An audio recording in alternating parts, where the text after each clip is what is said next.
I'm your architect of business growth and will work with you to unlock your potential and amplify the scale of your company.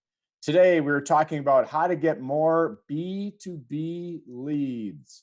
Want to thank our sponsors, Irish Titan, an e-commerce and web development firm, Highland Bank, a locally owned community bank, Romaine Berg, a digital marketing agency, Twegman, Lumberg, Woosner, an intellectual property law firm, and Voyager U, a gateway for building an independent work life. Click on the subscription button below, and that will allow us to deliver better content to you as well as let you know when we're going live. You can also now catch Club E on your favorite podcast platform. All right, I want to introduce today's guest. Welcome, Pete Steege, founder and president of B2B Clarity. Welcome, Pete. Thanks, Rick. Great to be here.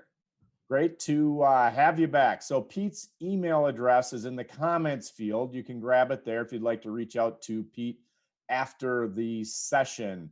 Okay, Pete, let's start with talking a little bit about yourself, your background, your firm, various activities that you are involved with. Sure, Rick. So I work at B2B Clarity, and B2B Clarity helps CEOs of small B2B companies that don't have a marketing leader on their staff make their marketing work. And I do that in three ways. One way is an assessment. It's called a marketing blueprint. It's a 30-day process where they can get to a clarity around about what their marketing can and can't do for their business.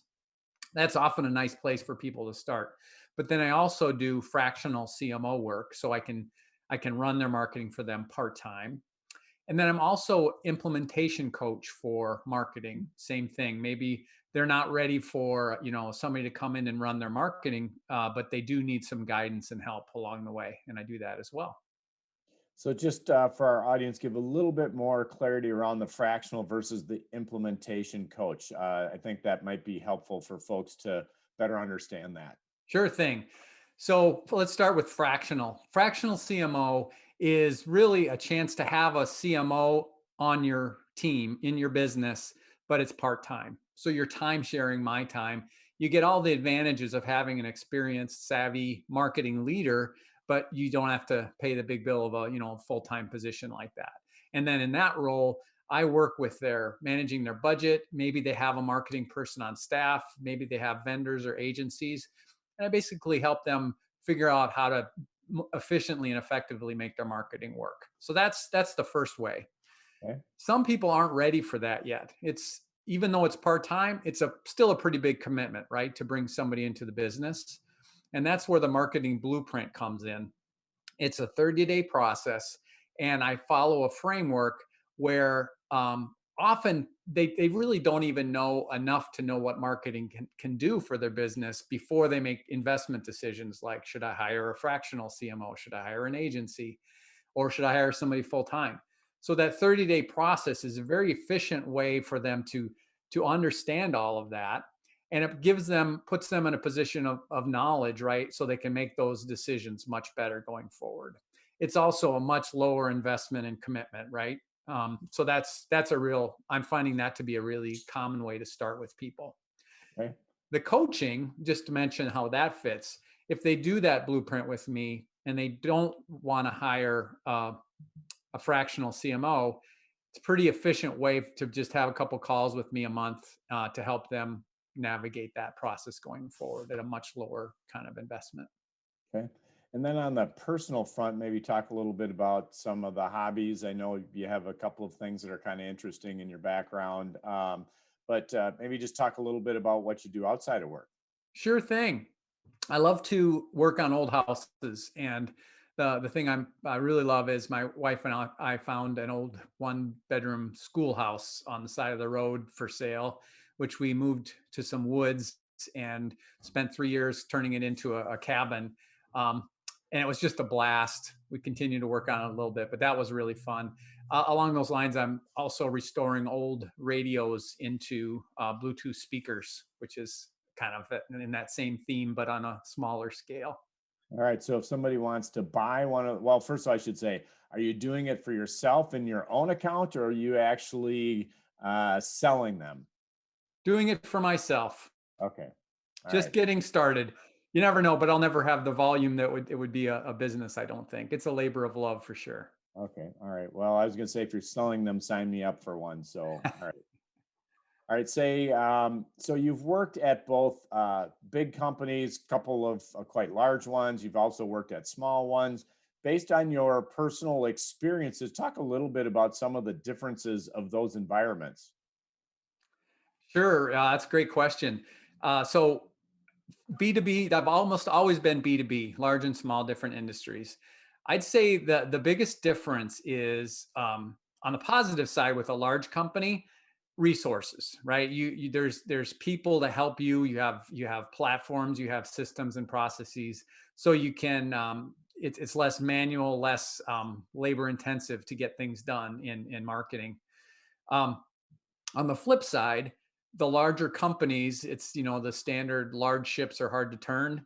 From a marketing standpoint, new ideas, fresh approaches to the market are harder to get done because you have to change a lot of people's minds or get action from a lot of different people. So sometimes ideas that are really great ideas they die on the vine. So I'd say that's kind of a negative. One thing that's not different, which is to me really interesting, is no matter how large the company and how sophisticated the marketing organization, I found that organizations struggle with effective marketing campaigns. Just the bigger they are, the bigger their appetite and the more they bite off, in my experience. And often they struggle just as much to complete what it is that they want to accomplish. So that taps into, I guess, my first hard hitting question here today. Say, so B2B sales are not easy. I think we're all used to seeing B2C marketing because we're bombarded with that every day. And seemingly, you put enough money behind that, you can get your message out. But B2B is harder. Talk a little bit about the difficulties in getting solid B2B sales leads. Sure, Rick, and let's differentiate a little bit too. I'm going to talk today about B2B that's not I'll call it an impulse purchase, right? So you might buy small parts and it's B2B, but it's much more like an Amazon purchase, right? We're going to set that aside. More significant B2B purchases, it's really hard to get traction for a couple reasons. One is you're usually dealing with a buying team rather than a buyer. So people need to agree to buy something. And that just multiplies the challenge of how do you get to the people that are actually going to act on it and have them all agree, right? The other thing is the people that are buying in B2B, because it's a bigger ticket item, there's a lot of people targeting them. So there's a lot of noise and a lot of overwhelmed email boxes and phone calls. And so it's really hard to break through that noise. They have their defenses up and they're not going to just let anybody get into them. And then likewise, unlike a consumer, they have a lot of priorities. There's way too much on their plates. They have too many meetings, and they again struggle to focus on the problem that you want to talk to them about and have that conversation with them. So it's just really hard to get traction and engage. I'm assuming that given those organizations are going through many of the same challenges and constraints on the process, I'm assuming that there's some pretty common mistakes that you see fairly regularly. What are some of those common mistakes that you see with B2B lead campaigns? The most common one is what I call a silver bullet approach. And that is the idea that this magical belief that we're going to come up with this one campaign and that leads are just going to flow in. And that's really common. I was speaking with a B2B company a month ago where they were telling me that they had 4 different vendors that they worked with, one after another, each one saying, "I've got the answer for you, and let's do this." And they did the work, but the magic result, the leads didn't flow in. So that's one. The second one I'll call the flavor of the month, which is people try something and they don't see They're not patient enough. They don't see the result within a period of time that they think it should be there. They figure, well, that's not going to work. And they do another thing.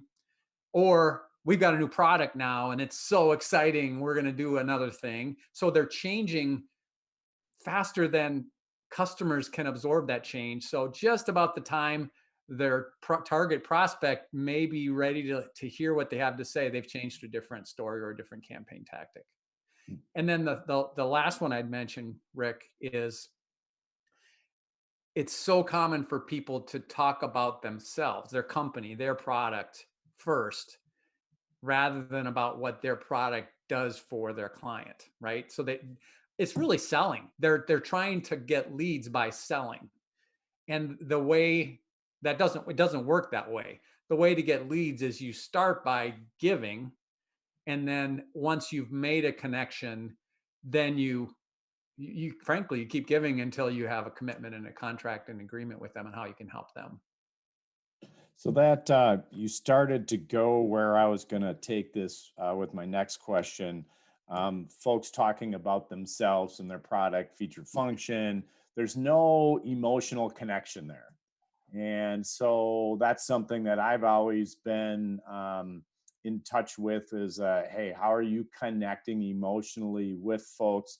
Got a, the old saying of they buy with the emotion and then they justify it with the facts. So talk a little bit about the importance of that last bullet point that you said about too much talk about themselves and their own products and not, and I'm putting a little bit of words in your mouth, but not enough emotional connection.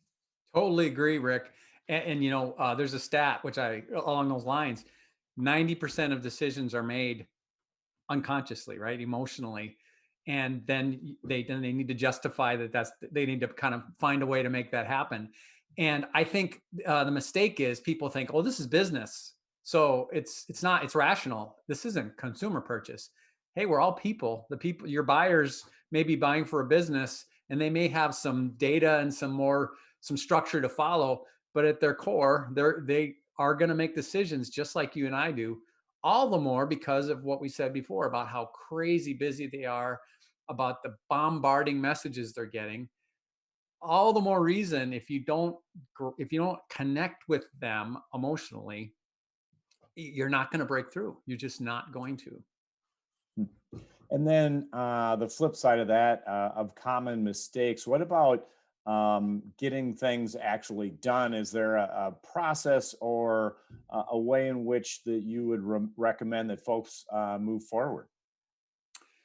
So working with people, there's a couple of things I would point out that really are a great place to start to have a lead. And there's different ways to do it, of course, but there is a process that I would recommend following. And the first thing is to focus very sharply. Again, this is not intuitive. It's so tempting to say, I can't narrow my target. I can't be too specific because I'm going to miss opportunities, right? I want to make sure it's inclusive and it brings in other people. That's not how it works, in my experience. Success comes from a sharp, clear understanding of who would value what you do the absolute most. Who is it that would just say, "Oh my gosh, that is the perfect solution for me." And you need a solution that does that, but target your message at that group. And what you'll find is if you have a really good offering and a really good message and clear story, there's spillover. The people that are adjacent that you were tempted to include in your messaging will look over at what you're offering to these people that really love what you do, and they'll say, "Yeah, that looks pretty good, and look how happy those people are that are using it, and how successful those businesses are. I'm drawn to that too." Um, I think of big brands, business brands like IBM as an example.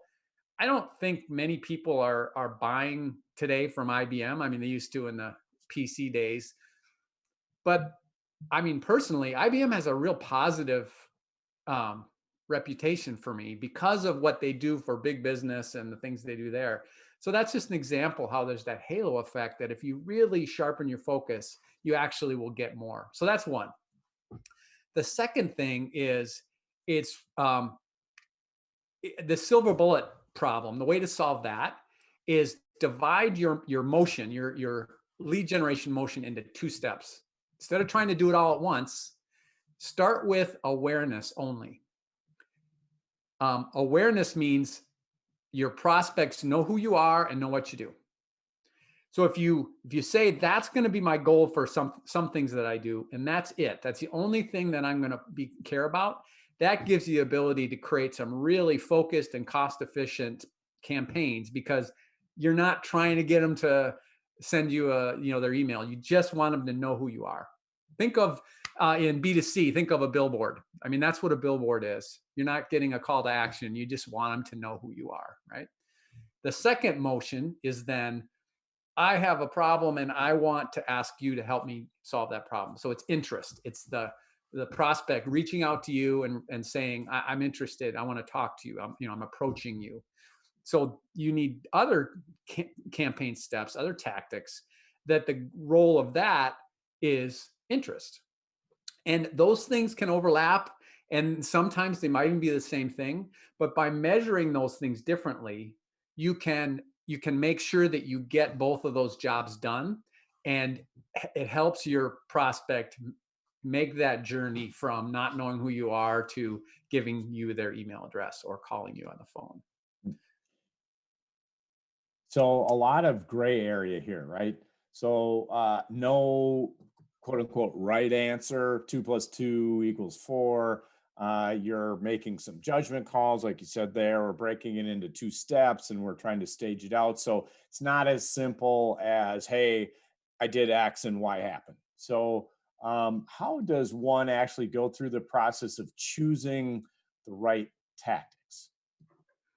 Yeah, and there's not one right tactic for every situation, for sure, right? There's going to be a right answer for you and your business and your market and your customers, and there's going to be a different tactic that's for somebody else.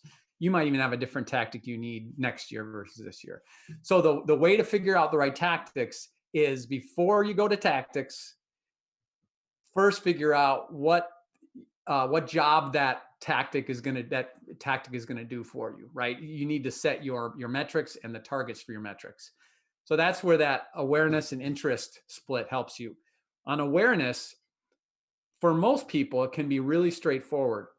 Awareness is successful if I can measure my awareness success if I get impressions. I don't need anything other than impressions. So what I recommend on awareness is you target impressions, and then look at your tactics. So you have a certain number of impressions you want for your target audience and where you are, et cetera. But then you want to look at your possible tactics and kind of rate them against 3 factors. One is focus. Is this a tactic that can be really targeted at a certain group of people? Second is spam risk. Is this a tactic where I'm at risk of spamming them if I do it too much? Sensitivity to that, right? And then the third is cost efficiency, cost effectiveness. You want to kind of rate the tactics you're considering against those 3 factors, given the impressions that you need to collect. I'll give you an example of typically a really good tactic for B2B. That's LinkedIn advertising. Very focused. You can choose titles and companies and regions, right? You can be very specific. It's an ad on LinkedIn. They're there expecting to connect, so you're less risk of spamming them. And it's not the cheapest tactic, but it's pretty cost effective because you pay by click. So there's an example of how you'd use that to rate your awareness. And then interest is different. Interest, your goal is they raise their hand. So what you need to do for interest is decide for your business, what does that interest look like for your sales team or whatever you need? Is it a signing up for a demo? Is it downloading a piece of content and giving you their email? What is it that says success to you? And then, very important, for interest, you need a response plan. This is a conversation. So you need to figure out ahead of time, when somebody raises their hand, and the way we decide that they're going to do that what are we going to do? What is our whole team going to do in response that's going to move that conversation forward? So awareness, interest, response plan. You mentioned a specific tactic or tool, that being LinkedIn. Just at a high level, and maybe you want to talk a little more about LinkedIn, or maybe you want to make some other suggestions. But what are generally some good lead generation tactics that work the best in the B2B world? Well, for awareness, I want to mention one other one that people don't often think of. Everybody knows Google pay-per-click ads, PPC, right? Well, click is interest, right? Click is an action. You can use, if you say, I need an awareness tactic, and you let go of the need for a response, you can actually very efficiently use Google pay-per-click as pay per impression. So think of it this way, again, like a billboard on your website. If you create your ads, your pay-per-click ads with a clear image and a clear message about what your value is, and don't worry, and you have a link there, but you worry less about getting people to click on it, and it's more about just getting it in front of people on their web journey. You're getting those impressions, right? And you can do it very affordably because you don't, you're not paying as much as if it was all about getting the click through. So that's just something for people to think about as a really cost efficient tactic. Let's talk about interest for some good suggestions. As I said, that's about raising their hand. There are actually two kinds of interest. There's active interest, really, hey, here's my email, send me more information. But there's also passive interest, people that visit your website, for example, or comment on your social media. You want a different response plan for each. I think some of the most effective interest tactics for B2B are cases where you're giving them something of value. I like to think of it as, rather than thinking of this as a lead campaign to get them to buy something from you later, think of it as you're actually giving them something, you're selling them something from the very beginning of the relationship. You're giving them valuable information, for example. That's where a guide, right? A comprehensive guide to X, whatever it is your specialty is. Give them that for free. A webinar is an example of you're giving them, an opportunity to attend that seminar. A trial, a free trial, a demo, free demo consultation. Those are examples of you give to receive, right? Rather than, again, selling to them, give them something. And then what you're asking for in return as the exchange, rather than them paying you, you're asking for their email address. And then we started this talk with a little bit of your background, some big companies, some small company. Do these various tactics matter much, whether we're talking about the business being a large one or a small one? Or do these tactics work as kind of a one size fits all? Largely one size fits all, or different sizes of the same idea fits all. The exception is a lot of small companies don't have awareness, right? Whereas an established larger company, they've been in the market for a long time. They people know who they are. The example I think of from my past is Seagate Technology. Everybody knew Seagate offered disk drives at the time, right? And that was, you didn't need to create that awareness of them as a supplier. Whereas most smaller B2B companies that I speak with, one of their biggest issues is people just don't know who they are. So I think that's one of the biggest differences.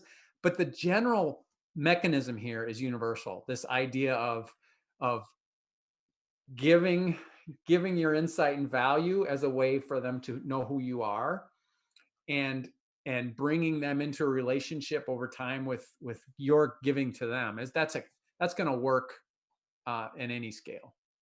Okay. And then talk a little bit about some successful examples. We talked about some of the mistakes earlier, but talk about some of the lead campaigns that you've observed or been a part of that you thought were successful, and that our listening audience could learn from?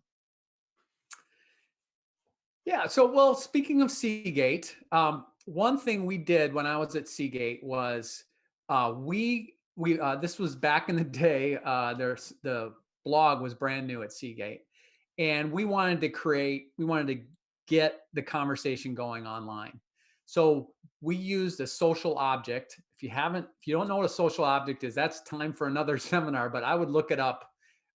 Hugh McLeod is the great guy that talks about it online, but basically it's something to talk about collectively on social. So we froze Seagate disk drive into my backyard ice rink for the winter and just checked in through the winter to see if how it would survive the winter. And it was a fun thing. And again, B2B doesn't have to be stiff, right? So Yes. we actually created a lot of buzz awareness in the market. We had some press coverage, other things. So that's an example of an awareness tactic that was very affordable and focused on a particular market.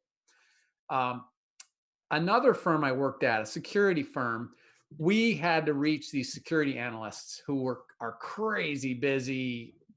Everybody's trying to reach them. Very technical, very discriminating, and we needed them to try our product.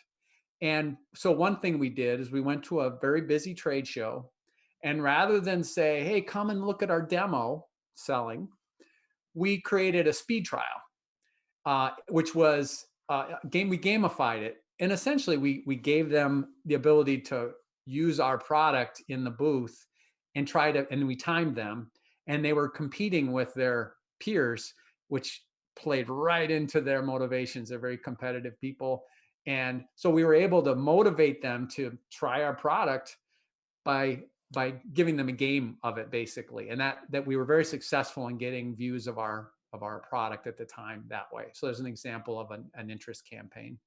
And then the last one I'll mention is a capital equipment firm, where we created a forum, a breakfast forum at a national event that allowed us to position ourselves. We basically leapfrogged our lower level small company position and kind of partnered with these global vendors because we had a value in bringing these people together. Um, so some of these tactics can be successful even without without actually sending them something by just partnering with the right people, aligning with the right people. Great. So, a reminder to our audience, we have Pete Steege here with us. Pete is talking about B2B marketing, and hit the subscribe and like button. That will allow us to connect with you in the future, as well as let you know when we're going live. Hey, Pete, anything else along these lines that maybe we haven't gotten to yet, or anything else come to mind that I didn't ask a question around? We talked a little bit about upfront about giving versus selling, and I want to just hit on that some more.